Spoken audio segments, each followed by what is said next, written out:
Assalamualaikum warahmatullahi wabarakatuh. Salam Vidya Kata.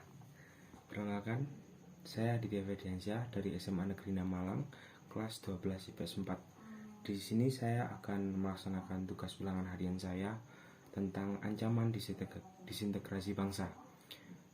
Ancaman ini cukup banyak, tetapi saya akan perjelas sebagian ancaman tersebut.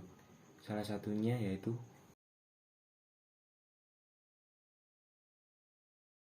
saya akan menjelaskan tentang pergerakan Tentara Islam Indonesia atau singkatannya TII atau DI.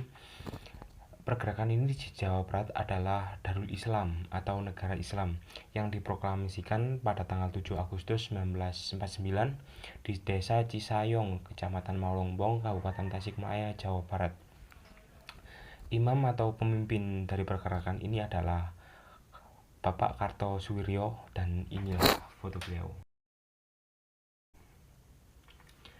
Dan saya lanjut, penyebabnya pergerakan ini adalah beberapa faktor. Karena ideologi yang berbeda, sebagian orang menghendaki Islam sebagai dasar negara dan mayoritas negara Indonesia adalah beragama Islam. Hijrahnya Siliwangi ke Jawa Tengah sebagai penyebar terjadi vacuum of force politik, yakni program rela diri Kabinet Haddad atau perbedaan ini strategi dalam menghadapi sisa kolonialisme yang masih ada, dan sakit hati karena Kartosuwiryo ikut berjuang.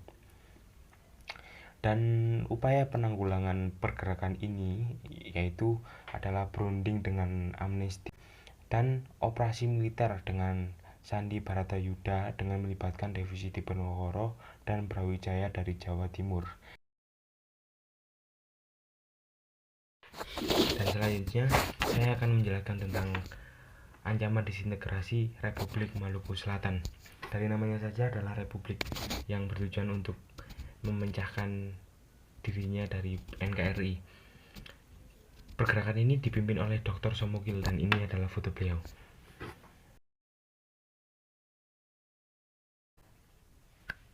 Tujuan pergerakan ini yaitu tadi yang saya bilang memisahkan diri dari NKRI. Pergerakan ini diproklamasikan di Kota Ambon tanggal 25 April tahun 1950. Dr. Somogil terlibat dalam pemberontakan Andi Aziz. Karena gagal, ia lalu melarikan diri ke Maluku. Dan upaya penanggulangannya semula, pemerintahan pusat menyelesaikan peristiwa ini dengan jalan damai dengan mengirimkan suatu misi yang diketuai Dr. Leimena, tapi gagal. Akhirnya pemerintah bertindak tegas, sebuah ekspedisi militer dikirim di bawah pimpinan A.E. Kawilarang, dan dalam penumpasan republik ini atau pergerakan ini gugurlah Letkol Slamet Riyadi dan Letkol Sudiarto dan Mayor Abdullah. Jadi ya perjelas, jadi Dr. Somogil ini dalam pemberontakan sebelumnya dengan Andi Aziz gagal, dan ia melarikan diri ke Maluku untuk membangun bangsa sendiri. Lalu pembangunan itu digagalkan atau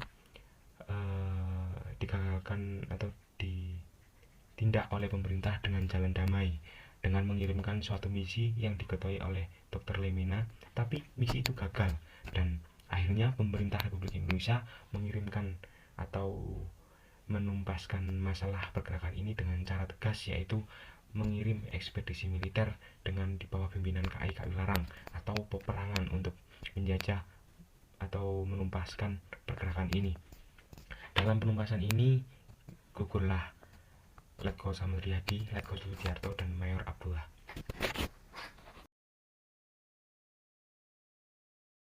Pergerakan PRRI atau Parmesta. Pergerakan ini yang disingkat Parmesta atau Perjuangan Rakyat Semesta, yang PRRI atau Pemerintah Revolusioner Republik Indonesia. Pergerakan ini lahir hasil pertemuan di Padang tanggal bulan November tahun 1956. Pemimpin yang terkenal yaitu Letkol Ahmad Hussein. Penyebab berdirinya pergerakan ini adalah pelaksanaan sistem demokrasi liberal, menimbulkan kekacauan yang bersumber dari jatuh bangunnya kabinet. Berbagai macam kekacauan tersebut antara lain kekacauan politik, kekacauan ekonomi, kekacauan sosial, budaya, dan pasti budaya itu tidak adanya ketertiban dan keamanan, jadi kacau balau. Pergerakan ini ya salah satu bentuk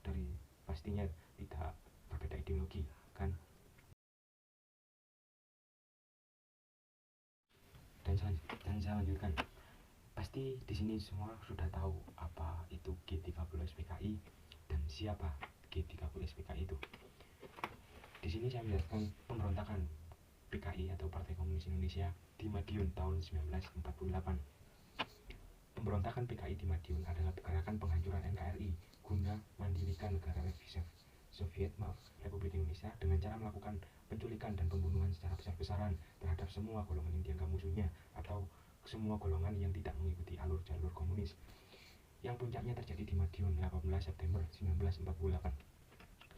Amir Syarifuddin, mantan kabinet Republik Indonesia yang gagal karena perjanjian Renville setelah mengembalikan mandat, beliau menjadi oposisi yang keras terhadap kabinet Hatta. Ia menyusun kekuatan dalam Front Demokrasi Rakyat atau VDR yang mempersatukan semua golongan sosialisasi kiri dan komunis. Mereka mengadakan pengancaman ekonomi dengan cara menghasut kaum buruh untuk melancarkan pemukukan di pabrik karung belangku. Jadi di sini PKI akan menghasut seluruh anggota, seluruh masyarakat untuk ikut menjadi pasukan rakyat bersenjata atau Partai Komunis Indonesia untuk melawan pertentangan pemerintah atau membunuh para jajaran yang di atas.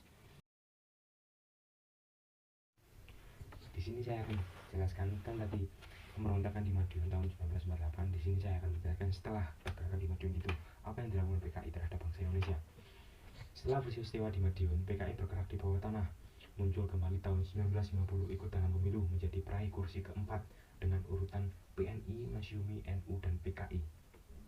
PKI membentuk biro khusus yang secara rahasia mempersiapkan kader-kadernya di bagi organisasi politik termasuk dalam tubuh ABRI.